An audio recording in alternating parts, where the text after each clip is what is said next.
This Saturday, I don't know if you're aware of it, was 420, and so it was a madhouse over there. It's April 20th? No, 420. Yeah, it was April 20th, but 420. You know 420. No, what's that?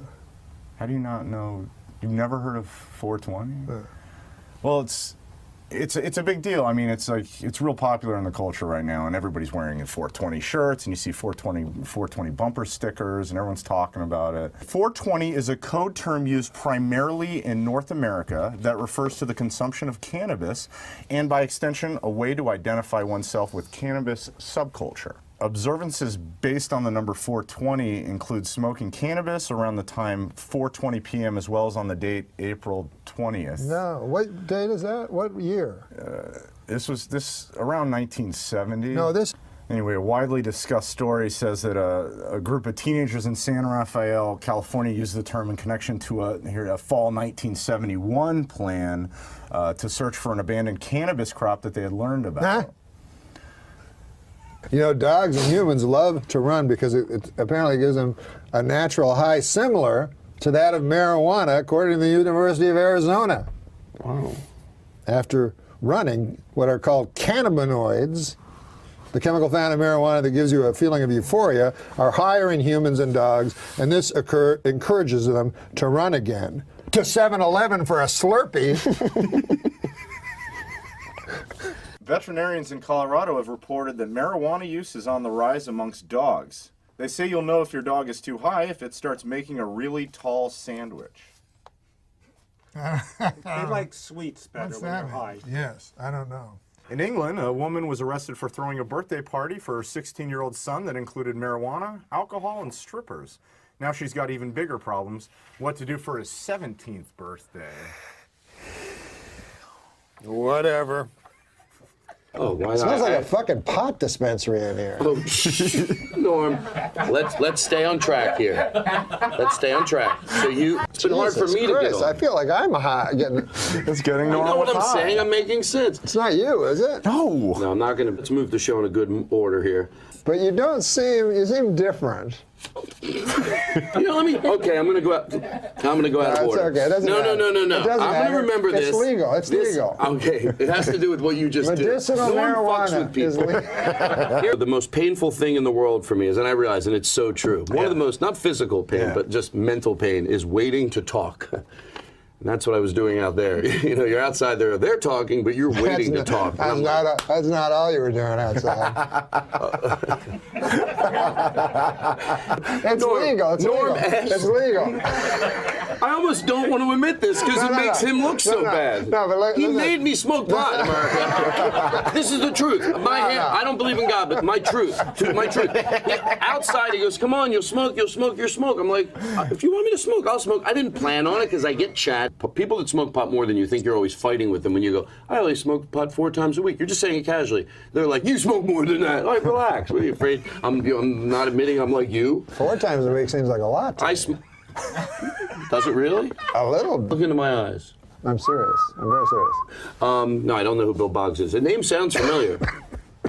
Oh, shut up. What are the odds smoke came billowing out of my mouth after half an hour? Really? You think your audience is that dumb? They're going to sit home and go, "Oh, my God, Todd Glass, a half an hour into his interview, smoke came billowing out of his mouth." Do you think we stopped saying N-rig, which means, you know, or N-rich, or nigger-rich, or nigger-rig, which were terms that some people are going, were they terms?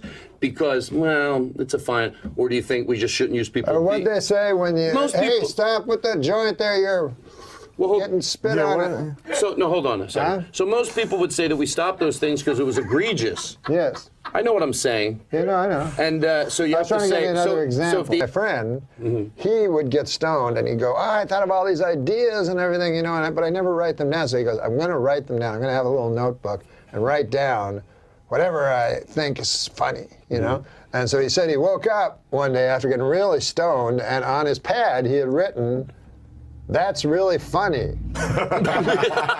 420 was the birthday of Austrian-born German politician and the leader of the National Socialist German Workers' Party, a fellow went by the name of Adolf Hitler. But this guy, there's a picture of him.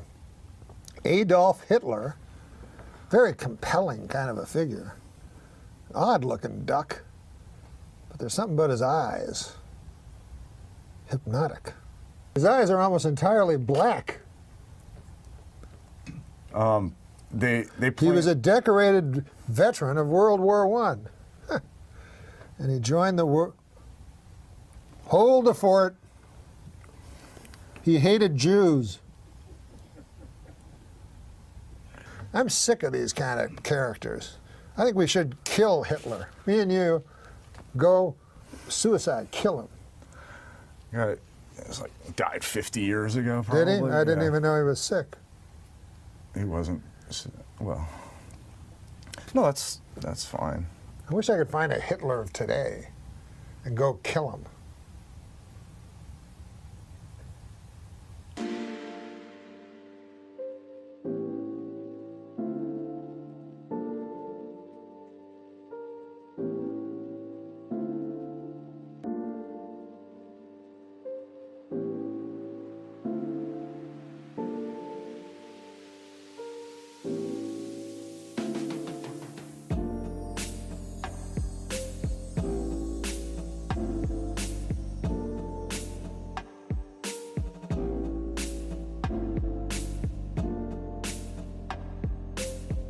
He's got a little Andy Kaufman in him, Norm. He likes to frustrate, titillate a little, but then periodically he'll say something like, "You know, I feel sorry for the homeless guy's dog, because you know the dog's thinking this is the longest walk I've ever been on." I give a guy some money out there, a homeless guy in the street, and this is a kind of odd thing. He had a dog with him. You ever see this? He's a homeless guy, but he's got a dog. That kind of odd there. Guy got no home, you know, but he's got a dog. Yeah. And the dog's really thrilled with this idea, you know. Dog's going, "Hey, pal, I can do this by myself pretty well here, you know. Like the longest walk in the world you got me on here. What the hell? What the hell kind of a thing? What the deuce?" One time we were in the office doing update stuff, and there'd been a news item about there was going to be a newspaper for the homeless, you know, and so we were thinking about doing some of that. So we started improvising. It was more of a scene, it's not something we could do on the segment, but it was like a tough kind of Perry White kind of editor going like, "You, Miller, I want 500 words on going to the bathroom in your pants. You, Immel, give me something. Give me a human interest thing on urine stain magazine. You know, that kind of thing." Yeah. And like a lot of like photos, maybe some, you know, a little human side, you know, what are, you know, pets, that kind of thing. And so nothing came of it, and I sort of forgot we had the conversation. And then the first meeting we have after the summer, Norm comes in and goes, hey, Downey, remember that, you know, that thing we were talking about there with the, remember that thing with the newspaper for the homeless, you know, that thing, the homeless newspaper? And I go, yeah. He goes, yeah, well, you know, I was out in L.A. and I was asked to do this benefit, you know, for the coalition to feed the homeless, you know. And, you know, and I'm going, no. And he goes, yeah, you know, I did that bit, you know. They hated it. Hated it. All right, you tell me now. That's the Andy Kaufman part of the joke, or is he actually surprised that they hated it? That's what I can't quite figure with Look. I know. Jimmy calls in here periodically and says that he has bought a puppet and he wants to work material out on the show. And I'll say, well, tell me about the puppet. And it's an old man puppet who's a Holocaust denier. And it's obviously just Norm sitting at home talking as Norm. He makes no pretension to a puppet voice. I know. And I think he's Andy. I don't know. I view a lot of Andy Kaufman in there. I heard a joke. Yeah, there you go, Norm. You got it. How would it take by the night monkey? All right, hold on a second. Go ahead, Norm. No, I'm terrible at telling jokes, but a guy, he gets a genie or something that gives you wishes in a lamp, right? Yes. Right? Yeah. Okay. And so he's like, oh, no, that's not it. He goes to his whole head is a giant pumpkin. That's how the joke starts. Mm-hmm. It's like a giant pumpkin, and then his friend goes, what happened? He's like, I found this genie in a lamp, and he gave me 3 wishes. And he's like, well, what happened? He goes, well, the first wish I wished for like $100 million, and I got it. And then for my second wish, I wished for like a beautiful lady, and I got her. And the guy's like, yeah, but what happened? He's like, the third wish, that's where I really blew it. And the guy goes, what happened? He goes, I wished for a giant pumpkin head. You guys got it. Really, put a CD out together. You know what I really hate? You know what I really hate? If you go anywhere with him, like for a couple of days, he does that on purpose. He'll tell jokes with no ending on purpose. I don't think you need one. Sometimes you can tell a joke for like a while, that. and then that happens. You don't need to have a joke. But you know, I would like to tell you the story of the three people who was carrying the biggest cannon in the world to Spain. It was 2 boys and 1 girl, and they had this big cannon. You know, it was 50 feet long, and they carried it over the mountains and under the valleys. And one day they get to the top of the highest mountain in Spain. So the first boy, he point this cannon to this castle, you know, to shoot, you know, because, you know, because he was the boss, you know, so he want to point it. And he turned to the second boy and he say, all right, hand me the cannonball. And, you know, but the second boy, he say, I thought you had them. So wait, so listen, wait. So, listen, wait.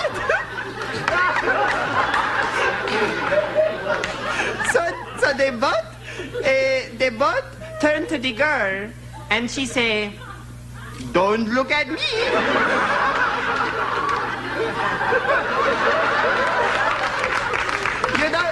You know, because they forgot to bring the cannonball. You know, they have the cannon, but they have no cannonball. They could not shoot. Do you understand? Thank you very much.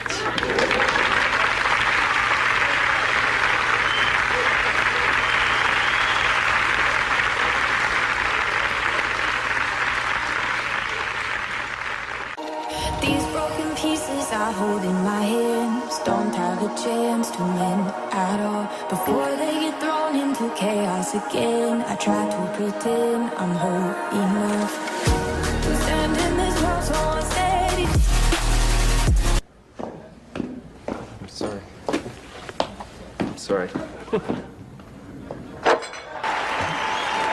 didn't have to do that.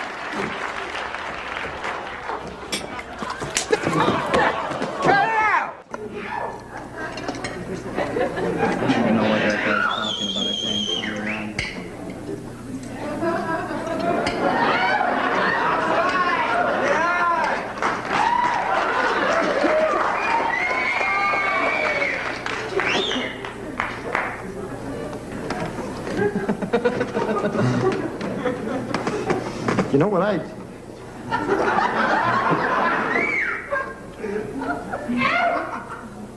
You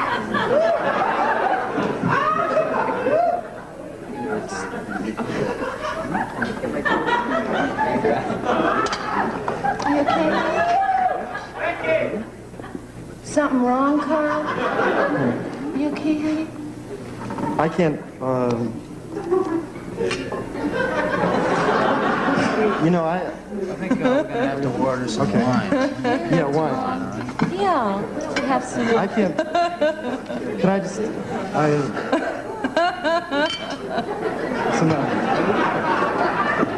Just say it. I can't play. I can't play stoned. I feel really stupid. You feel stupid. That's just great. That's just great. You feel stupid. I feel very stupid. You feel stupid. I feel Great. Oh, let's have some bread. Yeah. Yeah. What? I feel stupid. You feel stupid. I feel very stupid. No, because where are you going? Well, I don't know. I think I'm gonna.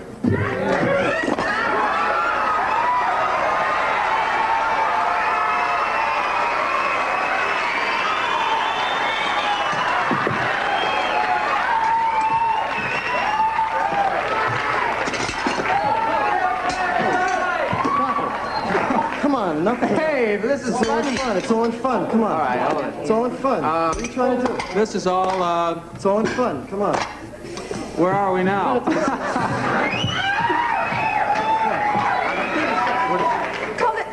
it out. Cut it out. So you cut it out. Well, why do you have to push this in my face? Why do you have to push this in my face? I'll put it all in your face. Scene in the show. That's why. Why? So what do you have to? So what do you have to? Come on. Come on. Look, I'm just trying to have fun. Everybody's so uptight around here. Everyone's so uptight around here. I don't understand. Bobby, go to commercial, man. What? I don't know. Why do you have to be so uptight? What? Work up to me. Come on, man.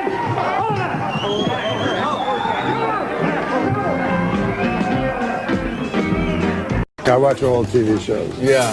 And it was the first Kojak. You remember Kojak? Telly Savalas. Telly Savalas. With the lollipop. Yeah, he had the lollipop going. So for the pilot, it was Crocker's first day. You know, Kevin Dobson played Crocker. Sure, Crocker. So he was just out of police academy. Green. They kept saying how green he was. Kojak had been around a long time. He knew everything. So he's, you know, has this green kid, and he doesn't know if he wants to be working with him. So what was happening was prostitutes were being murdered. Oh, my. He goes, go down and try to get some information from the prostitute's mother. So a little while later, Crocker comes back. I talked to her mother. She wasn't a prostitute at all. She was a good girl. Yeah. So Kojak's seen it all, right? So he takes this lollipop. He goes, yep, she was a good girl. Mama's apple pie. The 4th of July. She was a hooker!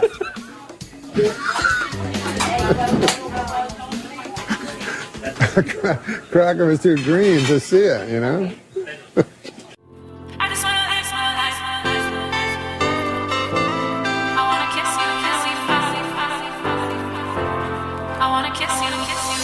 You told me that we should go our separate ways, but now. And in a related story, this week marked the 5,000th performance of the Broadway musical Cats. It also marked the 5,000th time a guy turned to his wife and said, "What the hell is this?"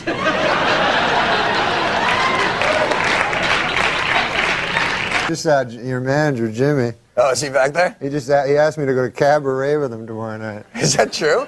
Was that, do you think it was a date? Or? I don't know. I never heard a dude ask another dude that. So what'd you say? I said no. I only went to one musical. I went to Cats. You remember that one? With the cats? Yeah. Yeah, they dress up. They actually are dressed. It's cats. It's actual cats. Yeah. I don't know. I was stunned. And I say, there's a dude working there. I say, good God, man, that's about actual cats, right? So the guy goes, well, what the hell you expect? It says cats. And I go, I don't know. I thought it was like a symbolism. You know what I mean? Yeah, sure, right. I mean, if you went to like Dog Day Afternoon and there's a bunch of dogs in the afternoon, you'd want your money back. Literal, exactly, yeah. Don't have to sweat it, you're a Cobra boy. All right, so, let's see. What the hell was that? All right. What was what? You just sang. Oh, yeah, I did, didn't I? 'Cause we're the Cobras, so you better look out.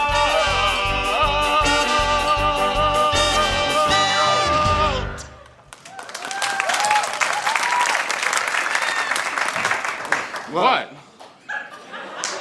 How you come up with a song so fast? No, just came to me. What about? Just came to you. It was perfect. It was like you rehearsed it or something. Here's the plan. Get over here, guys. The Panthers hang around 34th and Main. They're pretty juiced by midnight. And that's when we strike. Right. That's when we...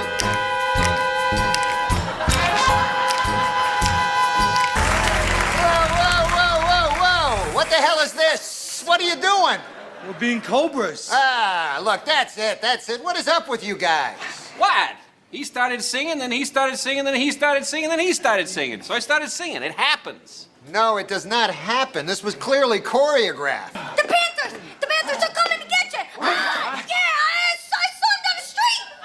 Okay, now listen up. Here's the plan. We're gonna ambush the Panthers. Honey! Oh, no, that's not good. Okay, Big Jake! Oh, Oh, God, this isn't working out.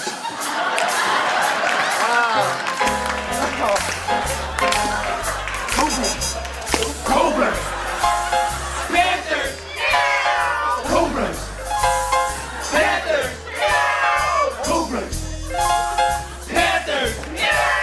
Cobras! Paradise with your body, I don't wanna share. We're making dynamite, explosive love intentions building in the air. I saw a wonderful play. A guy went on a trapeze over the audience. This was at the height of the AIDS epidemic. And he cut himself, and his blood, his AIDS, his AIDS-filled blood went all over the audience. We then would cheer because we were afraid to be politically incorrect, so instead we contract AIDS. But wait, you were at the show? Yeah. You're being sprayed with AIDS blood? So happy that the moth joke has been getting circulated so much from our Tonight Show, because it is completely outrageous what he's doing. It is, it's the Tonight Show, and he is telling this very long story, and he's taking all the time in the world. And I love it just because even though I was there, I'm delighted every time I see it. Yeah. Every time I see it, I'm delighted with it, because what he's doing is breaks every rule. Brevity is the soul of wit. That is the rule. Yeah. Keep it, and man, he completely, like Picasso, blew up the form. He goes and he tells this joke forever, and then finally gets to this punchline, and you can see that everyone's delighted, but he has broken every rule in the book. And I was talking to Lori Jo, and I asked her if it's okay if I related this, and she said it was okay. But she said that not too long ago, someone asked Norm about the moth story that he told on our Tonight Show, and that she said, the guy wanted to know what made you have the nerve to do that, and that he said that, it was that goddamn Frank Smiley. He said, I was only supposed to do one segment, and then suddenly in the commercial break, Frank came over and said, you're doing another one, because whenever I had Norm, I was greedy. I wanted more Norm. I always wanted more Norm. And so he didn't know that we were going to ask him to do a second segment. He had nothing planned, absolutely nothing planned. And so as recently as not that long ago, I think this was a couple of months ago, he was telling somebody, damn it, that was Frank Smiley. Hey, get back out there. Conan wants more. So he heard that joke from Colin Quinn. And he did the segment. And it was he had 7 minutes prepared. Yeah. And so he basically, you say, and then he's done. You say, we'll be right back with more Norm. And he goes, I've got nothing to say. Yeah. So then he remembered the Colin joke, and it was a 20-second joke. So he asked you, how long is the segment? And he was hoping you'd say 20 seconds. Right. But you said 7 minutes. Yep. So it became a 7-minute joke. Yeah, and he's doing that. This has to be understood. He's doing this on the fly. Yep. So his way to slow it down that he came up with on the fly is he invents... It's a Chekhov play. It's a Chekhov play. With Russian names. With Russian names, and there's a sadness, an ineffable sadness in life weighing on the character's soul. And, and I'm thinking, who... I've never met anybody who would take that chance and make that choice. And I'll never meet anybody like him again. Well, he was the ballsiest comedian in the history of comedians. He was taking that, and he was saying, the joke doesn't matter. Like that, he would watching that, seeing that clip again, you're getting to see his brain. Yeah. He's just showing you his brain. And the notion that the joke is the thing, the joke isn't the thing. No, it's the journey. It's taking a stroll through this guy's brain and hearing the choices that he makes and what he has to say. And, and I think that was like kind of what, like, there was so much of like what he, would say, like, well, that doesn't matter. This matters, and what mattered to him was his own self-expression, was spreading his own kind of genius and his own point of view.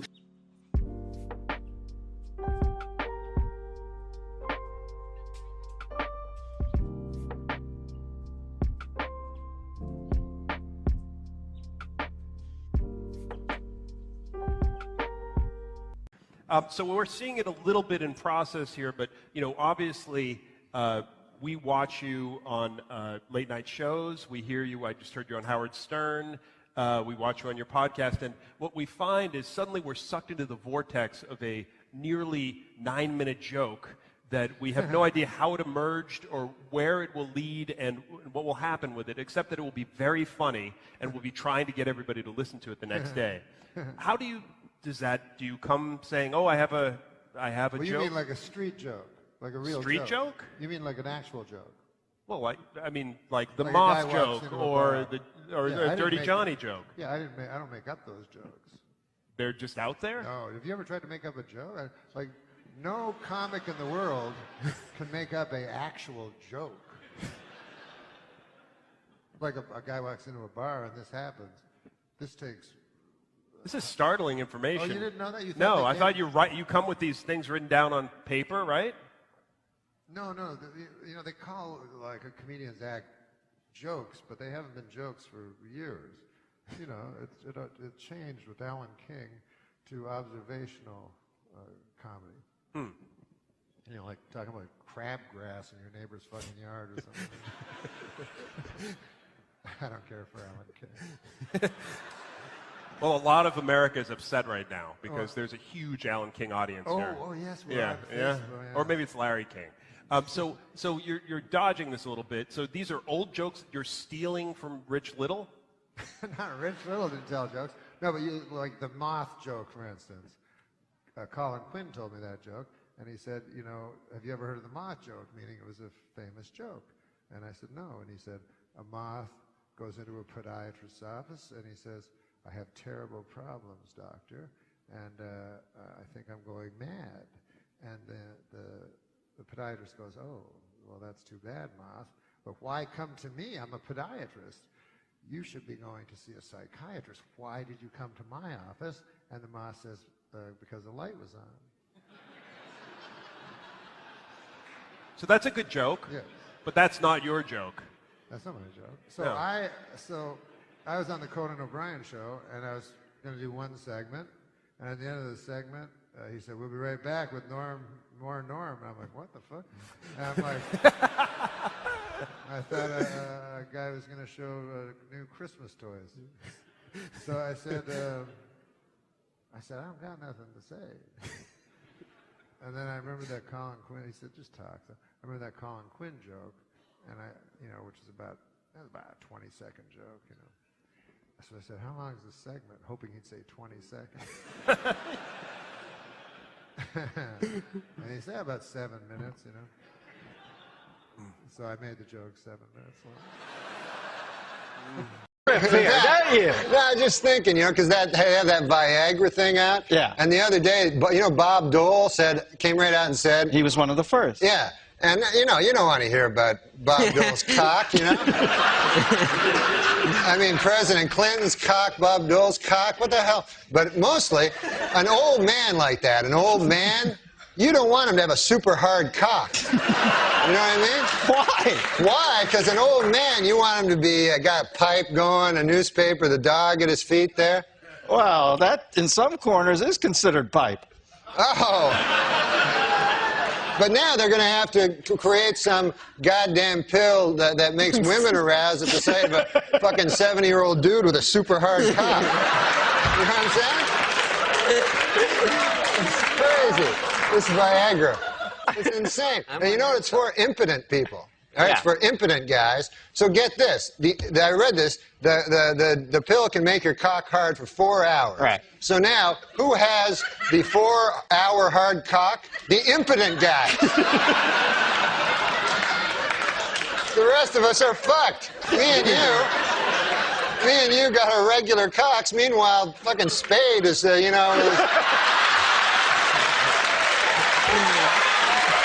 to Spade. Oh, man. I didn't see it. I didn't see it coming. Dude, I know you didn't. He brought it all around and then a vicious rip kick into his best friend's gut. Once there's too much cock talk, I try to just zone out for a minute till it goes back the other way. If there's too much cock talk, this guy has fevered nightmares all night. Dreams, I mean, like sweaty, fevered dreams from the cock talk that's been all over his head. Why bury me twice? He's killing me. No, he's a good man. That erased it. All right. No, he's a good man. Who cares? After all that, that's the whiteout he puts on. Yeah, I know, it's awful. After he talks about you doing chin-ups on cock for 18 minutes. He says, no, he's a good guy. If you're gay, he's a completely straight guy. He gets a lot of ladies. You know that about him with the ladies. Don't say ladies. Women, girls. Okay, thank you. Ladies, what are we, fucking on an FM station here? He's Don Cornelius. But these gay guys, man, I was reading, you know about These gay guys. I haven't even said hi yet. All right. Tell me what it is with these gay guys. I know, I'm already. I just read this thing about the George You're reading Michael. a lot, aren't you? Yeah, I got a little time off. Now I read the newspaper. And this really strikes me about the gay community. I don't know if they're a community, but called West Hollywood. Yeah, they're gay, and it's, you know, George Michaels. He hangs around the bathroom. He has sex with multiple guys. This is no way. You got to get it right. Hangs around the bathroom, Right. and it was described as a lewd behavior, but I don't remember sex with numerous guys. Well, is that what you took away from it? What does he do? What were you, in the next stall? I could have been just having a nice bathroom regular thing. I don't know what lewd behavior is, but I don't know that he was in there with numerous guys. But this anyway, is go ahead. We get the gist of it. This is definitely a gay thing, because this is a pop superstar. You know what I mean? You're not going to walk into a bathroom and all of a sudden Farrah Fawcett's like, you know? You're not going to... What? I love it. What I'm saying is, why would a famous what was she doing? Some sort of cervical belt sander thing, or what was that? Oh, Christ, what are you, Linda Blair? They do. That's what they do. Right? That's what ladies that I know do. But good to know that primetime exposure's paying dividends there. But I think that's what it is. It's that the gay, that's why they have separate bathrooms. Let's face it. If they had women and, women, as you call them, I call them ladies. If you had them in the same bathroom, like you go in the bathroom to do your business, see a man about a dog there, and you're in the bathroom. You're in the bathroom. All of a sudden, a beautiful lady comes out. Oh, here's my vagina and breasts. You're going to be hanging out at that bathroom a lot. So I don't blame anybody for anything. Can you believe Olmeyer didn't get him? We're all the same, man. Have you ever met Olmeyer since then? Don Olmeyer I met once, after he fired me. Yeah. Then I went and visited him in his office, which it wasn't an office I've never seen. It was like a wet bar and a bunch of weird sports trophies. He's a big sports guy, Yeah. So he explained it to me what happened, but he did it all with sports stuff, like you said, man, you see, you're the number 3 hitter, but now you're going to be number 8. And then later on, Ken Griffey will show up. I didn't know what the hell he was talking about. And then I said, well, Christ, man, what the hell am I supposed to do? And he goes, I don't know, just walk it off, And I'll put it in sports terms why you got fired. You were fucking with OJ too much. That's exactly why you were fired, man. Well, I don't know. That's his buddy. Yeah, it's his buddy. Yeah, well, that's why you got canned. OJ's a good guy. I mean, he's not... We got to end on that, Normie, but there's what they'll remember you by. OJ's a congratulations, good guy. man. Thanks for You're coming 100. on. Norm MacDonald and David Spade. Stick around, guys.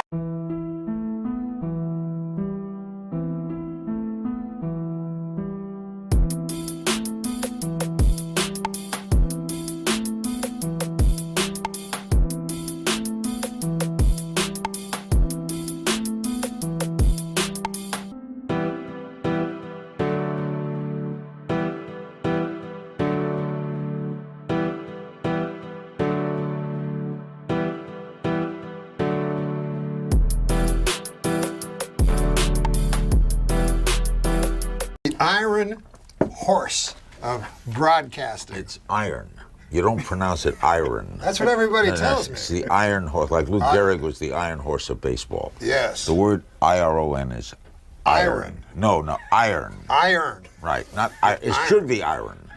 That's what makes English the world's toughest language. Yeah. You know, right? Sure. It is the Because toughest language. To me, learn. it's the easiest. Yeah. And take a look. it's cast iron. It's if I cast remember. iron. Iron. Cast iron grilling grates that Are are you kidding when you say iron? You know what? Don't be like fucking Larry King. That motherfucker, I say iron and he's up my asshole for fucking 4 days. I heard you had Larry King on here. Cast Your iron. show that's amazing, by the way. No one gets on Larry King. Larry King gets you. Cast iron grilling grates. Look at that. Why doesn't that clock work? Why doesn't that cock work? That clock works. My cock works. Oh, this clock over Your here. mind is going somewhere, Norm. No, I thought that's what you said. I was trying to. What? No, iron horse. What do you say? Iron. Iron. You got it right. Iron. You know, I'll tell you this, Larry. Say what you want about how huge and fat my head has gotten, but who'll forget it. Try iron. But here's what I heard Larry King say one time. This woman had lost her child, for some reason, dead, And then Larry King said, Paul Newman told me you never get over it. Like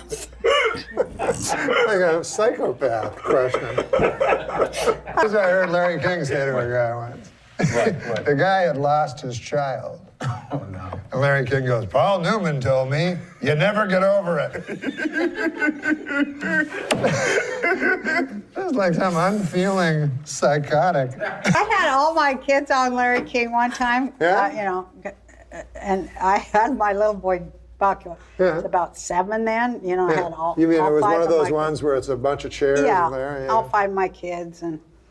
On set? Yeah, getting interviewed there, and he has to talk to everybody, and then he looks at my little boy and he goes, "So who's your mom?" Well, he said he never researched. He doesn't do any research. He goes, my kid goes, "Mom."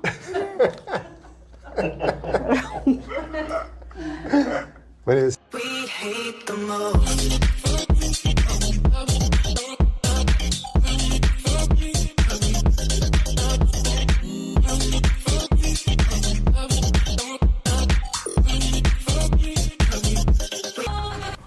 That's the one thing I fear is dying.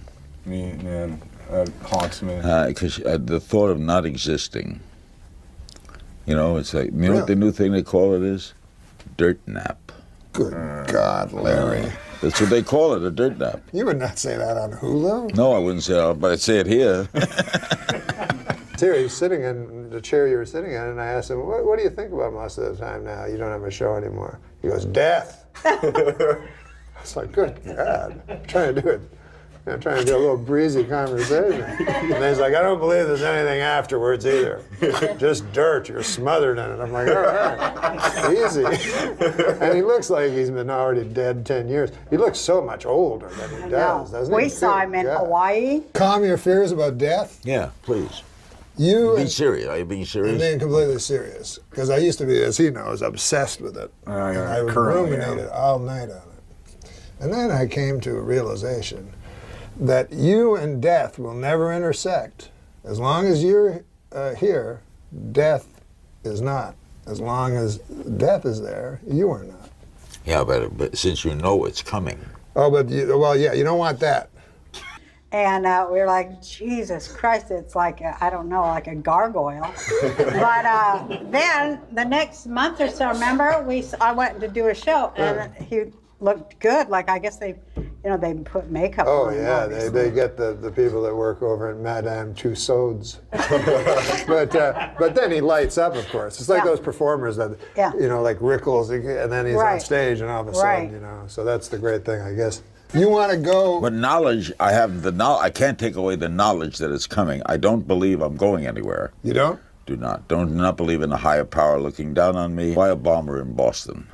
Because if there is a God, he's omnipotent. Yes. If he's omnipotent, he could prevent it. Yes. Why didn't he prevent it? I don't know, man, but you got to stop hanging out in that hot tub with Bill Maher all the time and it sounds like you got a God-shaped hole in your heart.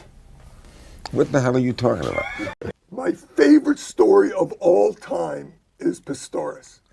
Oh, yes. The runner. Tell who Pistorius is. Well, you know who Pistorius is. No, but for the viewers that don't know. Who doesn't know? Well, the viewers that don't know. But haven't you already started filming this movie long before that whole controversy began? Yeah. So what do you make of all this?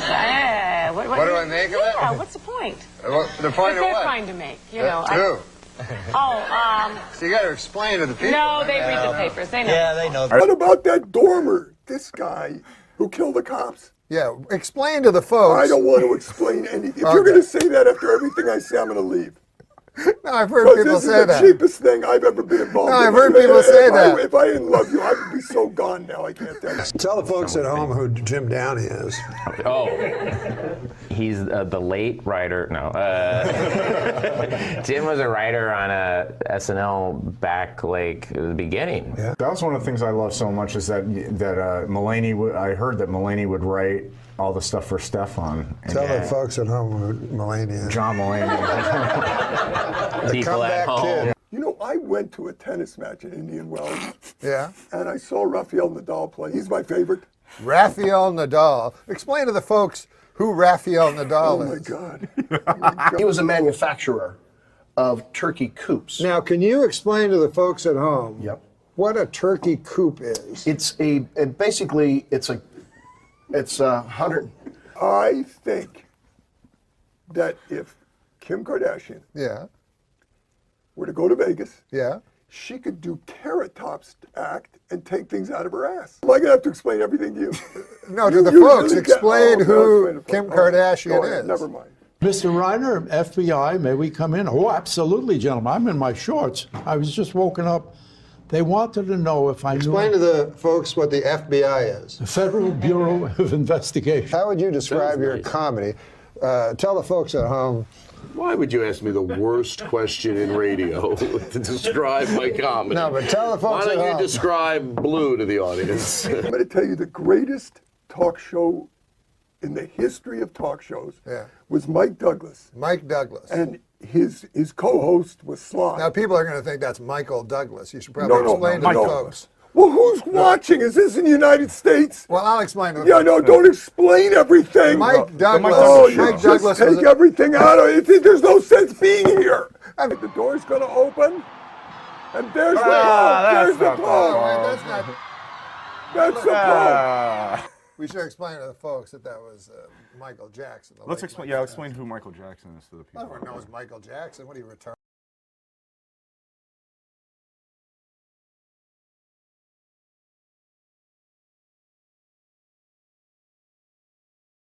And we're going to read jokes. We read jokes. I thought you were going to talk about this thing. We're going to talk about the man. What about the man grate?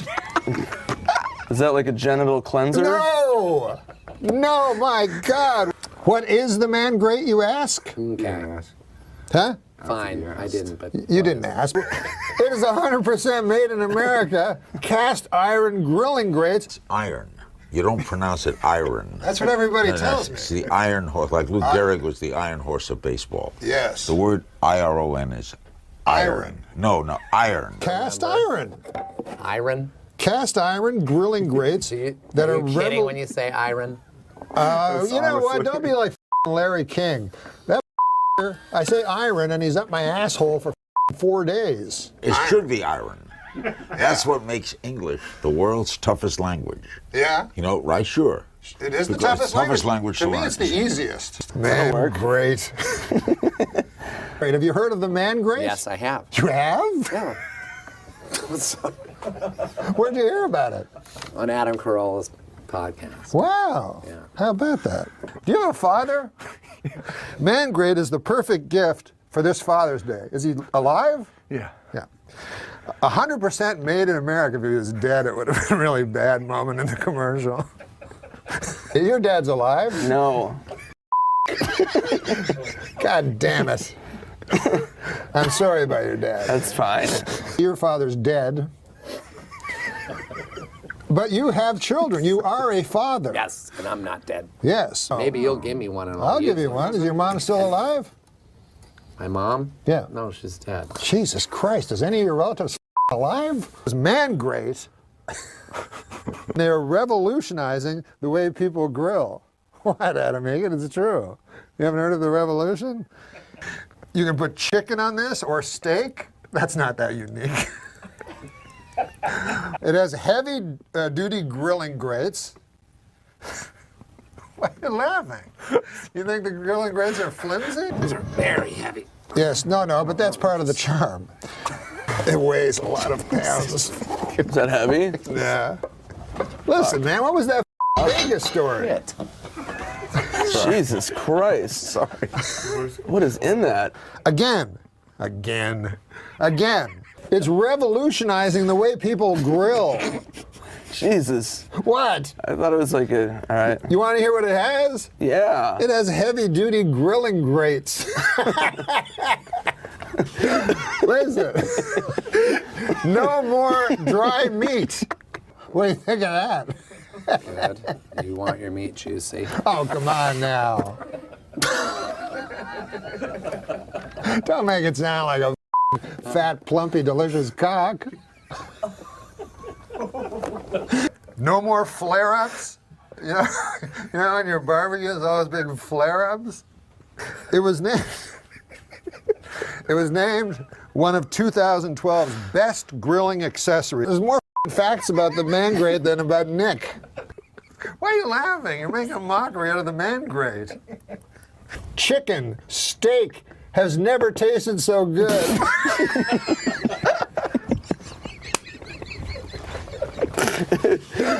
Hey, how about this? Each NORM MACDONALD show order comes with a heavy-duty grilling brush. Jesus. You don't want to put that on your not dry meat. Look at that. Those things are dirty. No. That's from the iron. Are you sure? Yes. Well, it's not from my cock. What? I just went to the bathroom. You say cock so much. I'm in your butt. Oh my God. Well, listen, man. Hey, your mouth is my toilet. Again. This commercial is like a mini-series. Are you a jingoist? 100% made in America. 100% cast iron. Mangrate.com. Thank you, Andy. That's yours. You just threw your own going away present with contempt to the floor. That was our only sponsor. Oh, yeah, and you lost. Yeah, now we found out we lost Mangrate as a sponsor. And then earlier today, I think we were told legally we can't say we lost them as a sponsor even. Yeah, I think we were still waiting to find out if we were allowed to say that. But anyways, that was who cares? Schwartz. We lost them. That was Nick Schwartz and that it all up. You say there's no way we could go back, and that I've broken what we had. I wish that you would come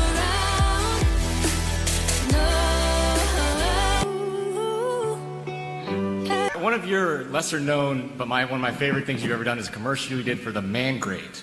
God. That's an online only thing, don't you think? It's got like 100,000, maybe a couple of million views. And I just want to know, did they ever come around to your interpretation of their ad and their product? No, what he's referring to is I have I have this podcast that, I do this podcast, I don't make any money out of it. And then they're like, do this commercial. I'm like, fuck, I don't even make any money. And so there was this goddamn thing called a man grate. And it weighed like 100 pounds. It was supposed to be some sort of cooking device for steak. And I had to read all this thing. And I couldn't even lift it. And I was like sweating profusely.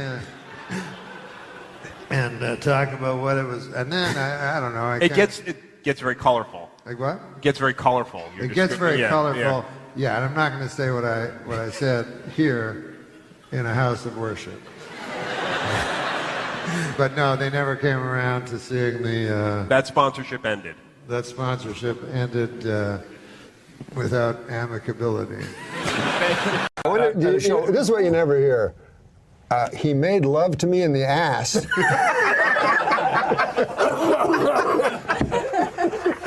That is true. You never hear that. Odd. We're building to the end of the show. You got to top that one, though. This was Colin Ferguson's first week in prison. Ferguson has reportedly dismissed his cellmate, and from now on he will be acting as his own bitch.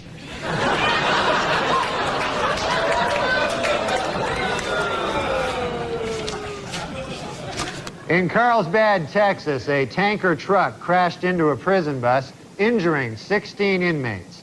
Doctors say it will be at least 2 weeks before the men are up and around and raping each other again.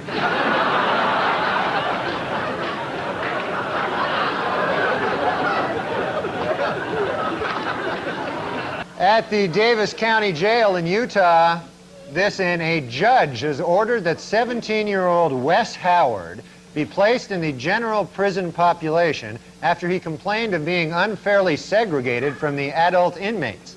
The judge came to this decision over the strenuous objection of Wes Howard's ass.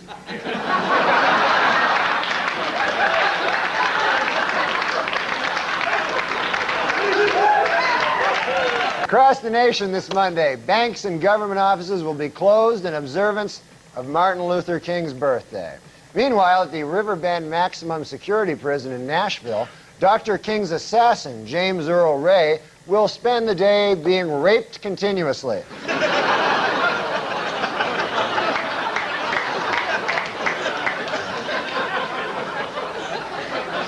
He's a bad guy, by the way, James Earl Ray, if you don't know that. Last week, a jailbreak at the Adams County Prison in Pennsylvania ended with 4 inmates escaping in their underwear. Officials are surprised the escape worked, especially because during the break, the scantily clad prisoners frequently stopped to rape each other.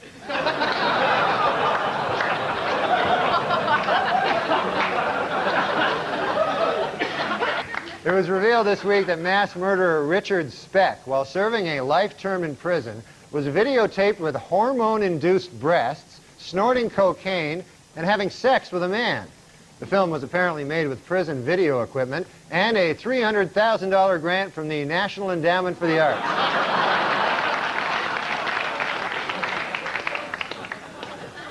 Jonathan Schmitz, the Jenny Jones guest who killed his secret gay admirer because of his fear and hatred of homosexuality, has been sentenced to 25 years in prison. Well, I guess that plan backfired, huh?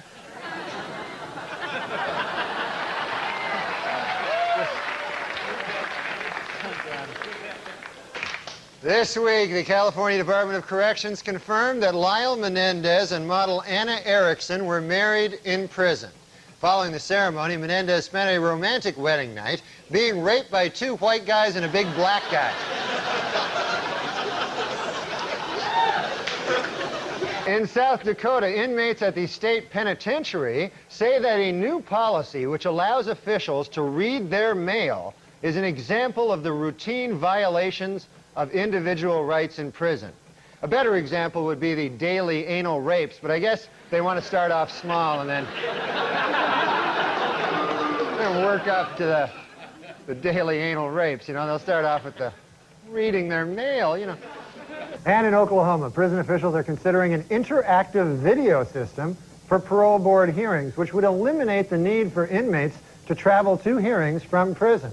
Inmates say they will go along with the video idea, but they will not rule out raping the camera guy.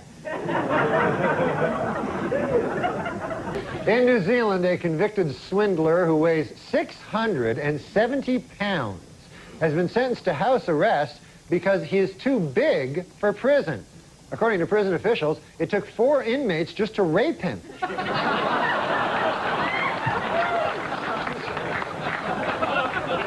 Huge man. A female prostitute who was mistaken for a man spent 15 hours in the men's jail in Denver, where she had consensual sex with 2 male prisoners, making that the first time anyone at any time in any prison ever has ever had consensual sex. And finally, Amy Fisher charged this week that while in prison, she was raped by a guard. The guard, one Joseph Botafuco, has been reassigned to the prison auto body shop. So apparently that's the one we're in. Point is that Andy Dick was actually kicked off a porno award show for being too offensive. Well, they're giving away, awards for best anal. Yeah, I know, right? Yeah. So what could you have possibly done that was more offensive? Wait. Are you saying anal is somehow offensive? No, to some people, not to me. I know, no kidding. I think I was being drunk and disorderly. One thing I do realize about gay guys is one of them gets gypped, you know, and there's 2 gay guys. That's for goddamn sure. One of those guys is having a grand old time, you know? The other guy, man, he got the run into the thing. I don't know how they figure it out, man, but one guy gets to use his cock. It's a huge advantage in a relationship. You get to use your cock. You know? One guy says, hey, I'll tell you what, man, I'll use my cock. How about you use the inside of your ass?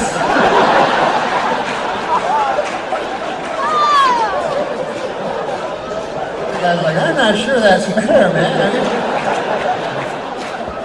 Are you sure this will be as fun for each of us here?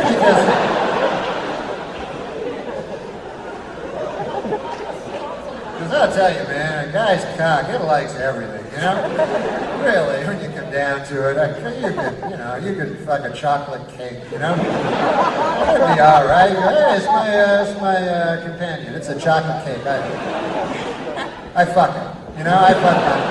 Yeah, we have a lot of fun in the chocolate. You know, because the cock is a thing, just gets along with everybody. Easy going. Hey, man, I'm a happy-go-lucky guy. But the inside of your ass, completely different. You know? Very picky, very, kind of a loner, you know? Kind of just, I'm all right over here.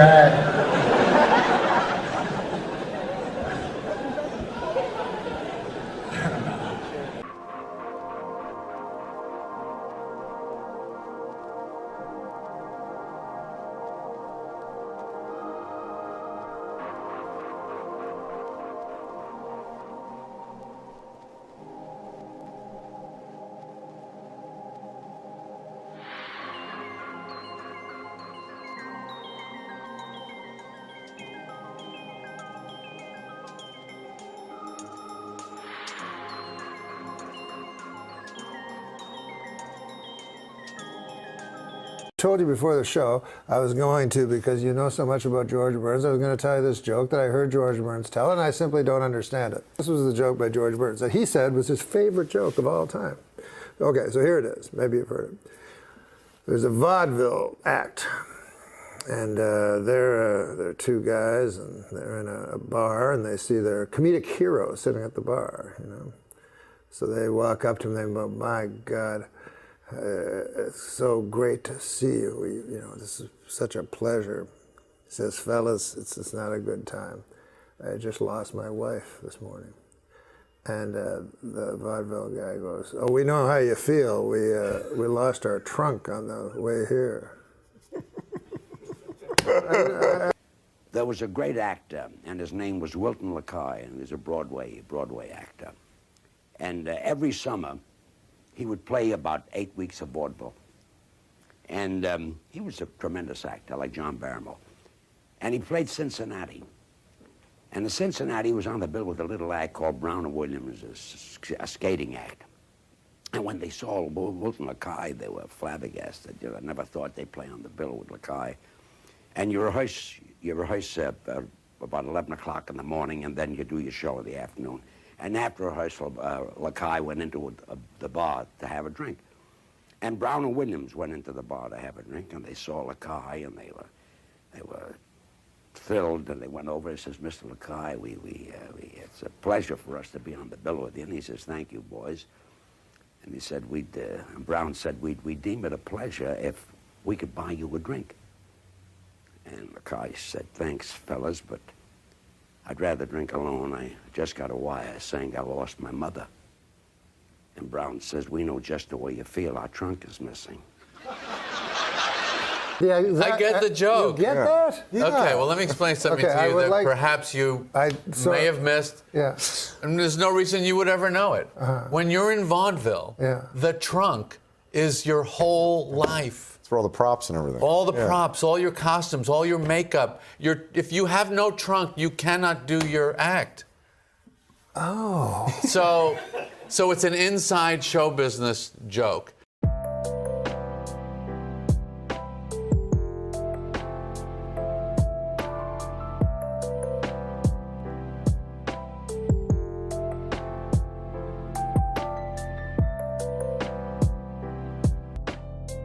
This is the greatest Jew joke I've ever heard, that I love. You're not going to get it. Okay. Okay? Yeah. But that's the joke, is that you won't get it. He's Jewish. Are you Jewish? Yeah. Okay, then you'll get it. Oh, okay. Okay. Half Jewish. No, I'm full. Full Jewish. Full Jewish, all right. Then, but you're young, so you might not get it. Maybe. Okay, so here's the joke. Holocaust denier. Awesome. I'm not going to hold that against you. I'm surprised this guy's still on the air. He's a Holocaust denier. Oh, well, I'll have another one for you tonight. Soon as we leave here. Here's the joke. Now, the setup of the joke is it's a Jew joke. Okay. Two Gentile businessmen meet on the street. One of them says, how's business? The other one says, great. See, he gets it. He really got it. He really liked it. Yeah. There's so many jokes about Jews, Jews, and Jews. I was delighted to come across a series of Gentile jokes. I don't know if they've made their way around here. Gentile jokes? Two Gentile men meet on the street. One says to the other, understand you have your own business. How are things going? The other says, terrific, thank you. So the joke is about who doesn't get it. Go back to the trunk joke. That's part of what makes the joke funny. He's Jewish, he gets it. You're not, you don't. But I don't believe he got it. Oh, yeah, he got it. He got it. Can we find out? Yeah. Yeah. Tell Norm why that's funny. Because it's two Jews and how's business? Great. Well, that's just what he said. No, it's two Gentile businessmen. Oh, yeah, I don't That's what's funny about it. Yeah. I knew he didn't get it. I can spot fake laughter. It's two Jews, then that is never going to be the answer.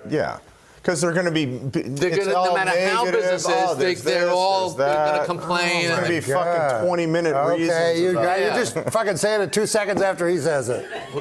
Yeah.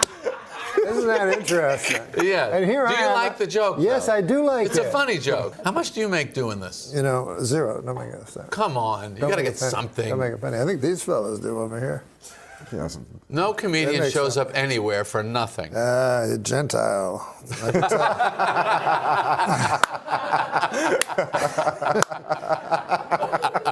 There was only one man in town who could make people afraid of him even from beyond the grave. And that man was Richard Chubby. Because with Big Chubby gone, there was only one person to take over the family business. His son, Little Chubby. Back again, Burt Reynolds in a commanding lead with $14. Hey, check out the podium. Look at this. Mr. Reynolds has apparently changed his name to Turd Ferguson. Yeah, that's right. Turd Ferguson. It's a funny name. Norm and I were hanging out in his office one day playing a game where you had words and you had to do an impression of somebody saying the same sentence. And he did Burt Reynolds doing it, and we go, well, there we go. So how can we get Burt Reynolds on TV? And then one time, I was talking to Burt Reynolds, and he said he wanted to come on the show while I was doing Celebrity Jeopardy, and then punch me in the face and take over, and then he'd be even stupider. But then I got fired, so he couldn't do it. The sketch that you got on the air, and you say in your book, hey, you know, I didn't originate this sketch. I kind of stole this sketch with permission. But the famous Jeopardy bit. Yes, Jeopardy sketch. Where you play Burt yes, Reynolds, yes. and you say Will Ferrell was key to that sketch because he played such a great Jeopardy host. Yes. That thing was one of the most popular sketches, and you pitched that, but you admit in your memoir that, hey, that's something I got from SCTV. Yeah. And I waited till Martin Short was a guest on the show, and I pitched it and said, can we do the Jeopardy thing? Yeah. They did a sketch on SCTV when I was a child called Halfwits, and it was it even Alex Trebek was in the sketch because he was a Canadian, and it was.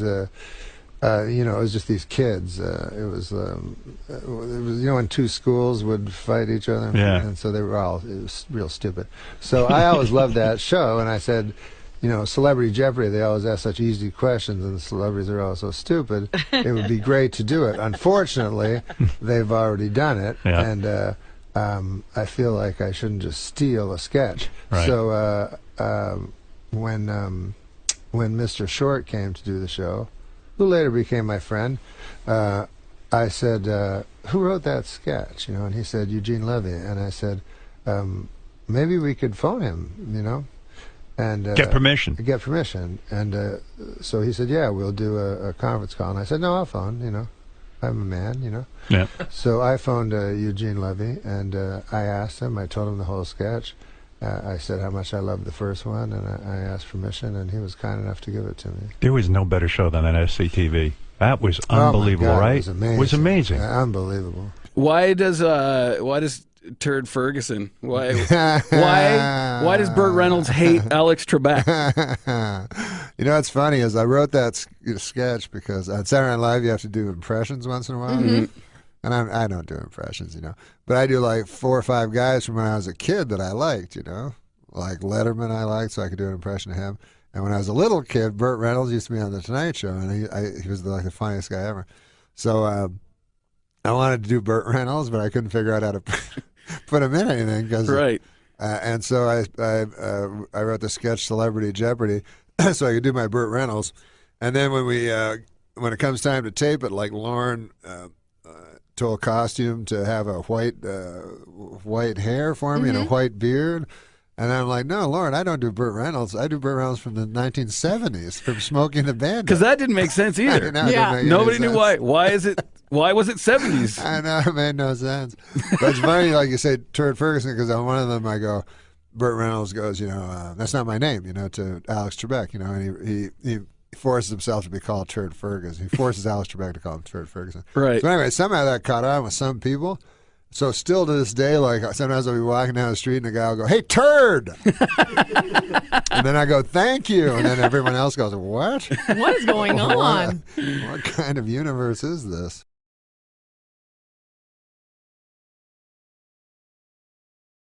Hey, you worked with Burt Reynolds. Yes, I did. Work On the TV show, right? Yeah, on Evening Shade, yeah. Do you have any crazy Burt Reynolds stories? He did hit me one time live in front of an audience, and I couldn't breathe, and I couldn't say my lines. Slap? He hit me with an open hand, but in the lung, and he's got arms like Popeye, you know, those big forearms. And in the thing, I'm supposed to hit him. I'm supposed to slap him on the back and say something which pisses him off or whatever. And I come out there before the live audience, and when we rehearsed it, he said, "I'm an old stunt man, so hit me as hard as you can."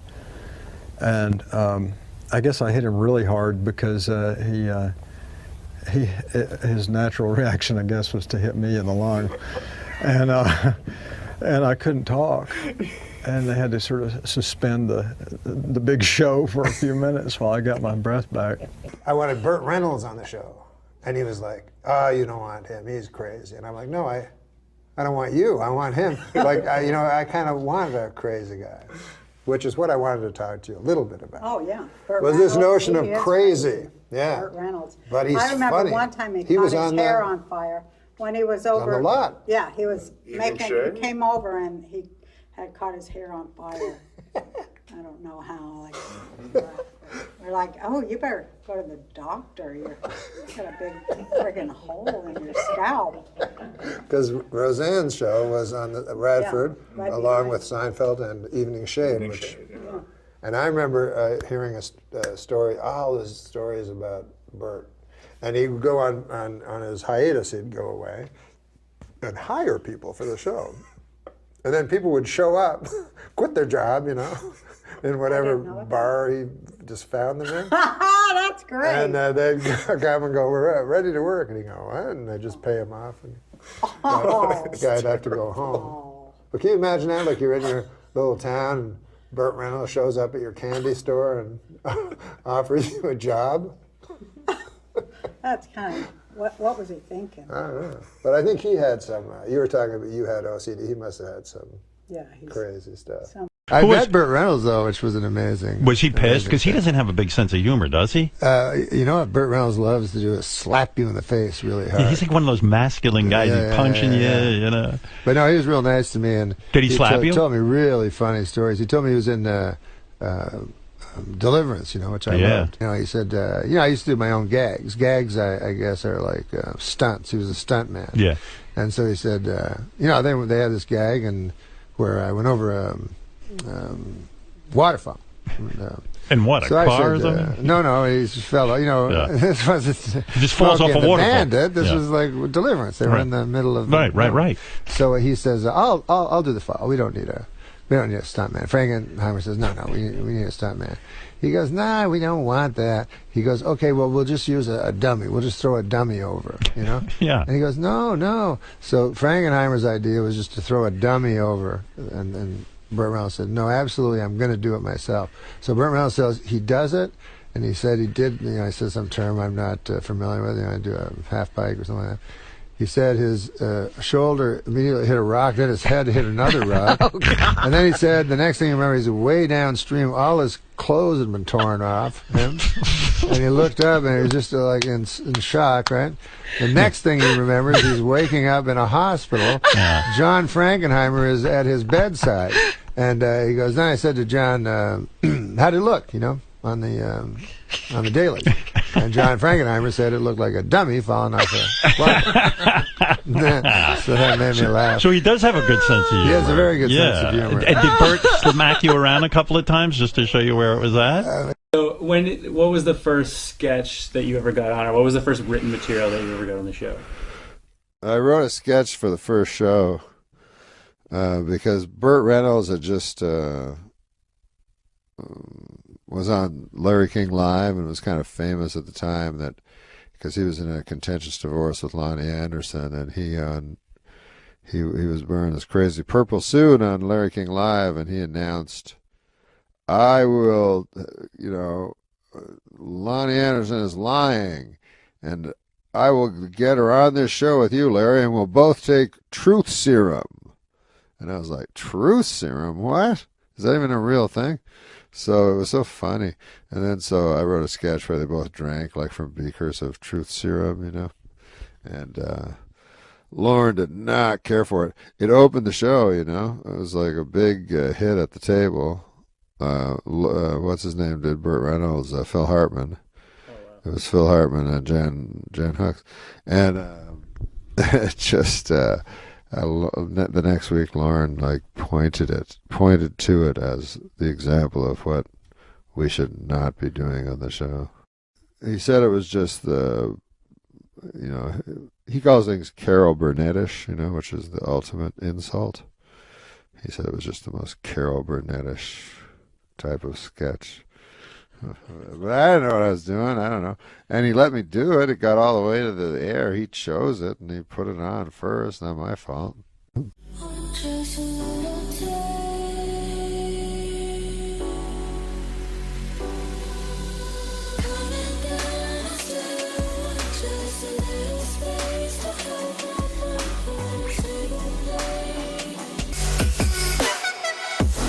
love the Burt Reynolds impression you do. So a bit about like the genesis process of it, being as Bert, have you met Bert? Has he commented? And just while I have this, over the 41 years of SNL, I'm wondering, besides Farley, going back to day one, who are the players that really you most admire and maybe shaped you? Well, when I was a kid, I liked, my favorite was Dan Aykroyd by a million miles. And I always wondered why Chevy was the star, because I thought, God damn, Dan Aykroyd can do anybody, and he's so funny and stuff. And the reason I want to do Burt Reynolds, because I loved him when I was a kid. I don't really do impressions, but guys who I really like, I can do. And guys that are funny, it's kind of a cheat, but you know, you do an impression of them, and then you're funny because they're funny. Do you know what I mean? So I always used to watch him on the Tonight Show, and then I said, I gotta give him a sketch. So then I stole this sketch called Halfwits from Second City, and I turned that into Celebrity Jeopardy. And I felt really bad for stealing the sketch. And so I waited until because Martin Short was coming on. And I said, Martin, can I do this sketch? You know, I stole it from Halfwits. And then he said, oh, I didn't write it. Eugene Levy wrote it. And I had to phone Eugene Levy and ask him. And he was a gentleman about it and said that I could do it. But then when I did it, you know, Lauren picks out the wardrobe. He had like this gray hair and gray beard and stuff. And I was like, no, I want to play it like from the 70s. It's kind of odd, but all the time I did it, nobody ever commented. And the three celebrities, one of them was from 50 years ago.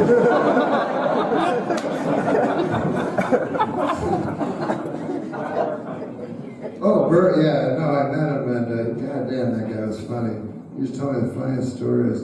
And yeah, he said he wanted to, this is a story he told me. He said, you know, he got all these girls when he was young, you know, he was so handsome.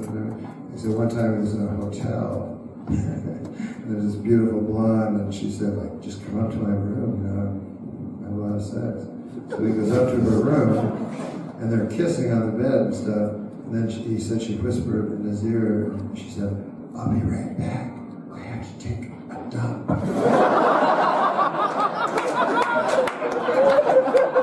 So he ran away. Most of us would run away, but he could just get the next girl and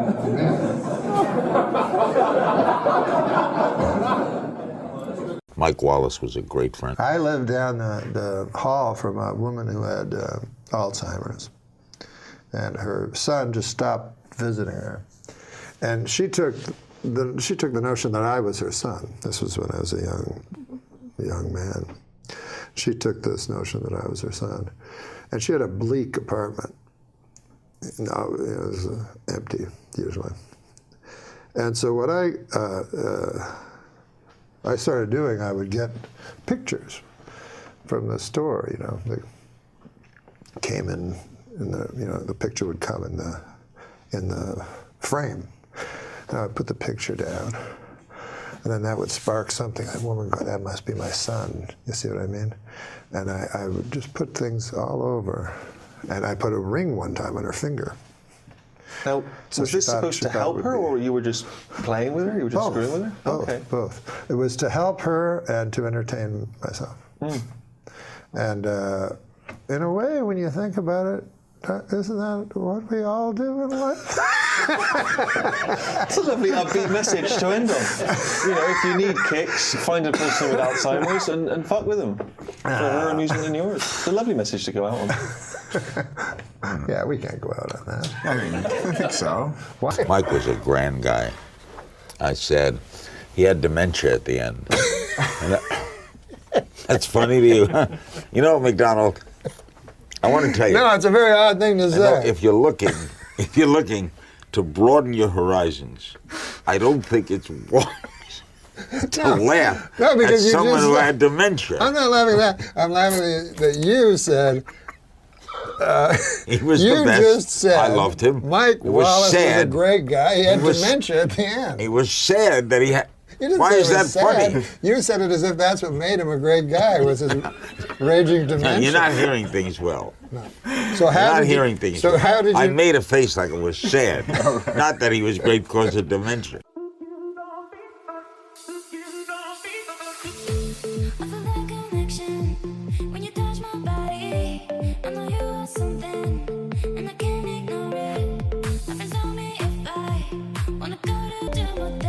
You get older, you start to get a little short term. But I remember things from 10 years ago like that. Yeah. Don't you have, you could remember things from childhood? Yes. I remember the street, walking down the street, remember my friends. You have terrible? Yeah, terrible. I had a good memory. He can remember like when he was a kid, but he can't remember murdering that prostitute last night. You can go to jail for that.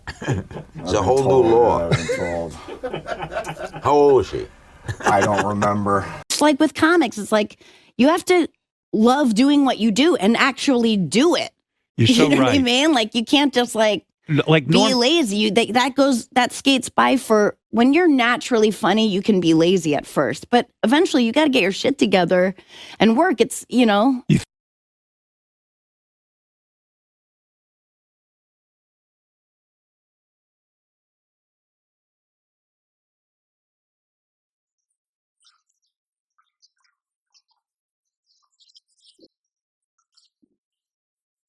A lot of people don't know that you're on the road like 300-something days a year. You're doing stand-up. I was trying to, B.B. King told me he did 320 days a year.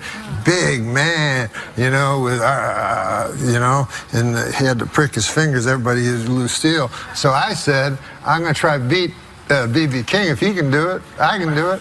But I never got past 300 I did last year.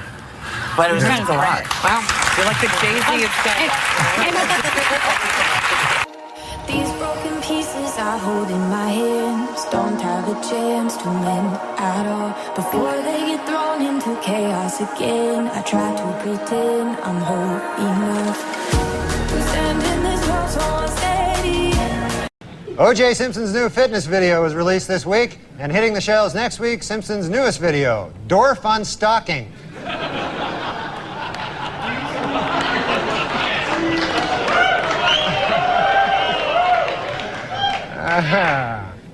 The crowd is torn.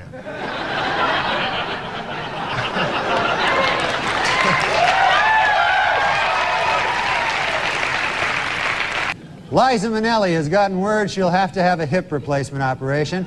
This marks the first time in 15 years that the name Liza Minnelli and the word hip have been used in the same sentence.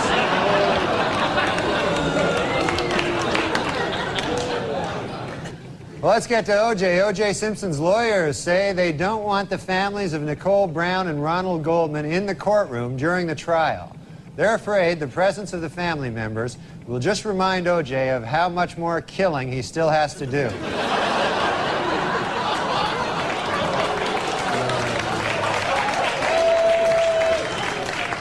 And finally, the Oscar nominations were announced this week. And Tom Hanks and Jodie Foster are in a heated competition in the Academy's controversial new category, Best Retard.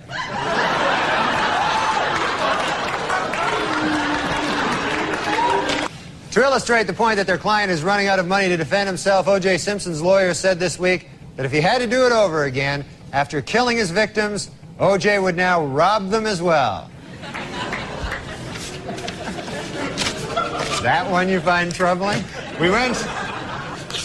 New medical research shows that men and women have different food cravings. Men preferring meat and women preferring sweets. Scientists trace this back to caveman days, when men had to go out and hunt for food while women sat on their fat asses eating chocolates.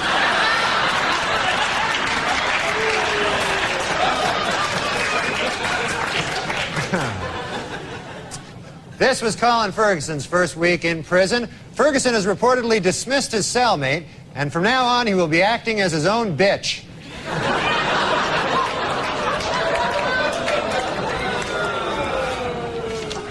And finally, due to a change in policy, Amtrak employees will no longer be able to kick homeless people out of Penn Station based on the way they look.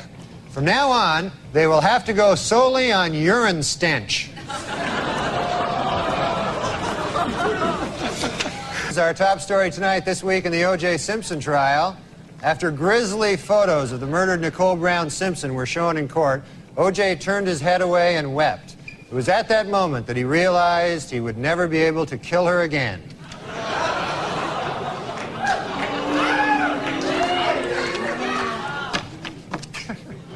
Actor Charlie Sheen is reportedly engaged to model Donna Peel. Friends of Sheen say they knew Sheen was serious when he took Donna home to meet the hookers.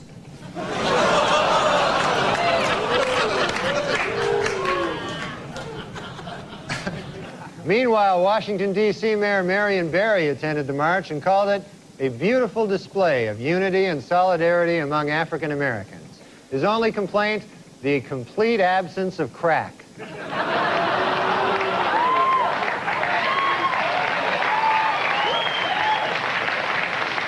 In publishing news, Magic Johnson has received a $5 million advance from Random House for his new book entitled What You Can Do to Avoid AIDS. Chapter 1, Don't Have Sex with Me.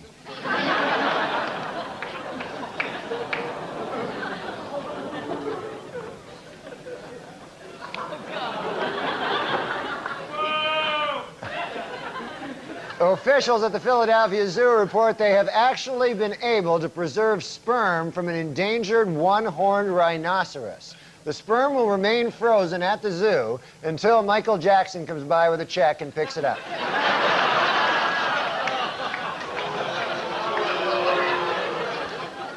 "47-year-old Adrienne Brown, wife of soul legend James Brown, died suddenly last week.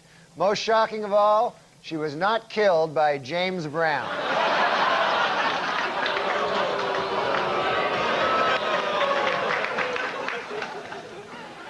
Finally, some good news.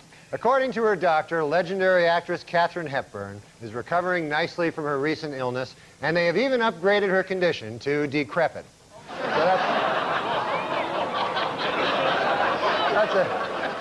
So that's nice. Well, you don't like her? You don't like Katharine Hepburn, for God's sake? As Baltimore and Cleveland met this week in divisional playoff action, the big story in baseball continues to be Orioles second baseman Roberto Alomar. Under a dark cloud. Yes, none of us like him.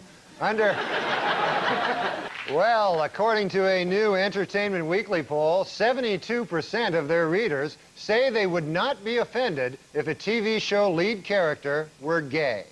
Though that figure shrinks to 1% when these same readers are reminded that being gay can involve anal sex.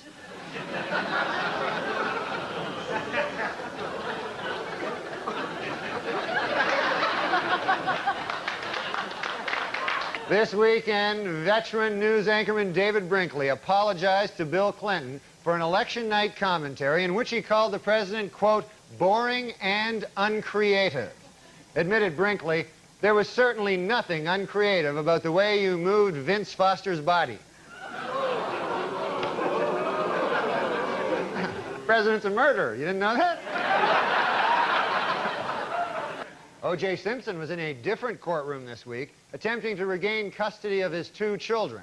In order to prove to the court how much he loves his kids, O.J. pointed out, quote, hey, they're still alive, aren't they?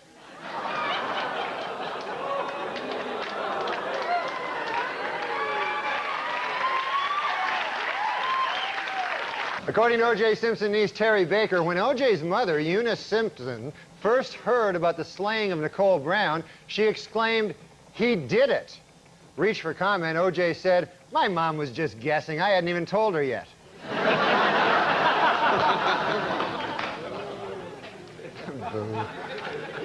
In South Dakota, inmates at the state penitentiary say that a new policy which allows officials to read their mail is an example of the routine violations of individual rights in prison.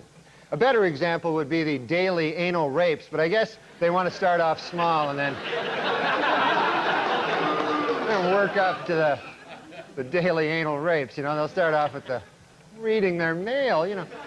Yesterday, the House Budget Committee approved an outline of the deal between President Clinton and congressional leaders to balance the budget. But both sides caution it is not set in stone. In order to become official, of course, it must still be approved by this Chinese guy here. He's got a... Boo, what the hell?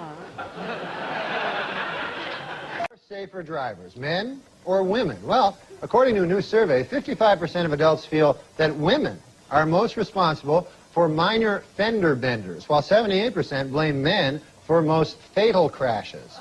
Please note that the percentages in these pie graphs do not add up to 100% because the math was done by a woman.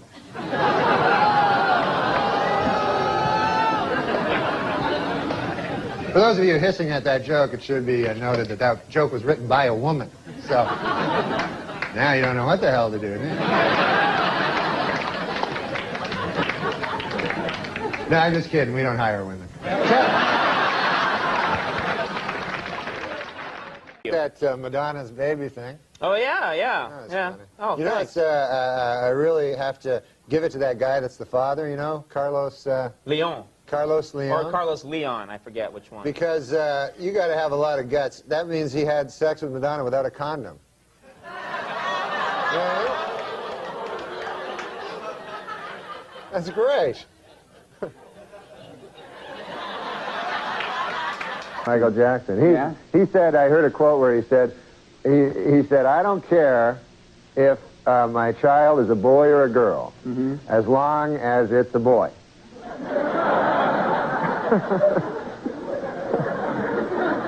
He's going to name it. He said he doesn't know what he's going to name it. He said he thinks if it's a girl, he's going to name it Sharon. Really? Yeah. And if it's a boy, he's going to have sex with it.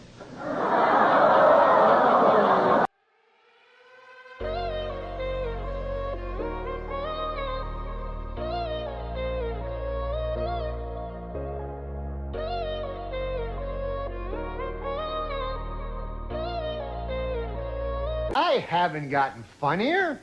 The show has gotten really bad.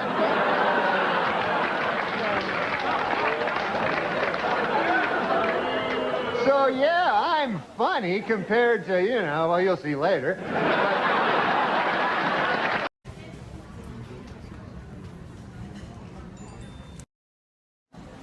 All right, in the airport, SFO. Wait, you want to be on it? You're on it right now. It's very dark, though. You got a lot of hearts, though. I got a lot of hearts. Yeah. They usually there's comments. No one's commenting. Oh, wait, I hid chat. That's why.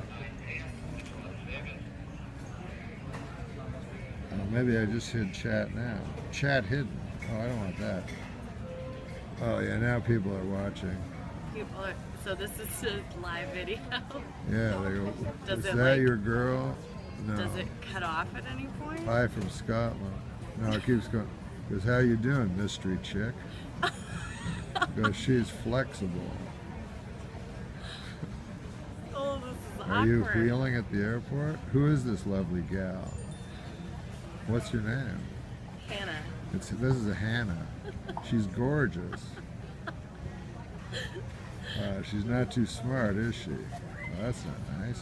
That's not a very nice thing to It say. says, hi, Hannah. I can't, it goes so fast. Marry me, Hannah, says Scoper. Oh, weird. Hey, Hannah, says Capscat. Hi, Hannah. It's not Hannah, it's Hannah. Are you hitting on her, says Sam Athen? No. It's not nice to say. Where's Hannah from? Fresno? Zero gravity chair? I don't know. Is that what this is called? Future chair? Yeah, we call it a future chair. We call it the future chair. Hannah, get away from that creep, says Dim Twit. That's not nice to say. Dom does this. Take her to the first class lounge. Oh, I'm sorry, there's people sitting in these two chairs. Sorry, man. Hope they come back soon, because... I know. Otherwise you're going to be the asshole that never let anyone sit down. And I then you know. just get up and leave. Everyone hates me in the airport. Oh, it says, Hannah's in a future chair. Is there any future with Hannah? That's funny. Is she a comedian? No, we just met her. Is that a guitar? Yes.